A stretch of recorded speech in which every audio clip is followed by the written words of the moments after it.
Alright, are you in the trades or run a workforce development program for helping people upskill or get into the trades or land their role?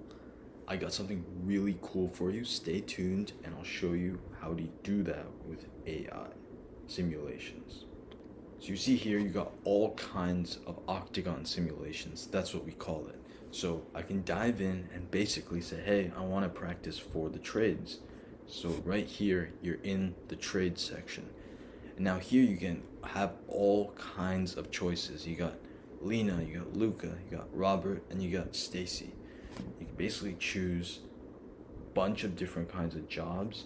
You can choose a scenario all the way from a material shortage, budget dispute. That's pretty common, especially in this place. So difficulty level, and you can have your own custom scenario details, which is awesome. Now I'm going to simulate. Let's do an electrician, and let's do a safety hazard discovery at a medium level, and let's do discovered wires that might be dangerous. And let's see how we do. So basically it's going to be a Zoom style interview with the artificial intelligence, and it's basically going to be your coworker. Now let's dive into the scenario. Let's see how we do. Alright, setting it All up. right, so we're at this residential job site. The homeowner called us because they've been experiencing frequent breaker trips and even noticed a burning smell coming from one of the outlets. We need to figure out what's going on, ensure everything is safe, and get this fixed up. I've gone ahead and turned off the main power for now. Can you walk me through what your first steps would be in diagnosing this issue? Yeah, so the first steps would be just take inventory of the situation, gather all the materials, especially if they're hazardous. Just gather all the materials and then evaluate it one by one. Why is this causing an issue? Get to the source of the problem is the main thing, and then you can basically form a plan of action to get to step 2, 3, etc.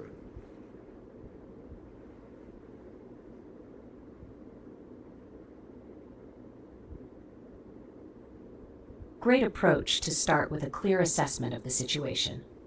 Given the symptoms the homeowner described, a burning smell and frequent breaker trips, it's crucial to first inspect the outlet where the smell was noticed. Could you describe how you would safely inspect this outlet for any visible signs of damage or malfunctioning? Also, what specific tools would you use for this inspection? Yeah, so I would go to the outlet, basically use materials that make it safe for the situation, basically, and then basically dismantle it. And then when you dismantle it, you have to use all the safety procedures that are standard and compliant. So Yes, heading yeah. over to the outlet is the right move. Before you do, make sure you have the proper tools. You'll need a multimeter to check for any irregularities in voltage or grounding issues, and an inspection mirror might help you see behind the outlet without removing it completely from the wall.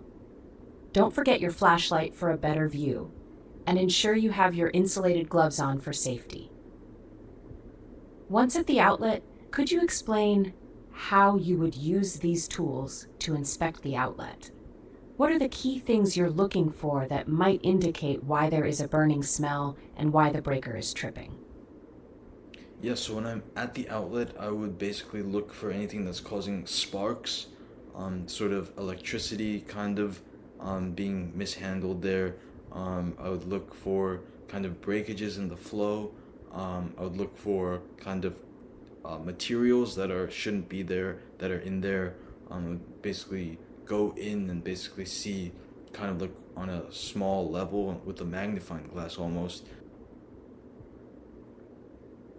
Excellent. Focusing on the integrity of the electrical connections and the flow is key. After identifying any visible issues like sparking or damage to the wiring, you'll need to decide whether the outlet needs to be replaced or if rewiring is necessary.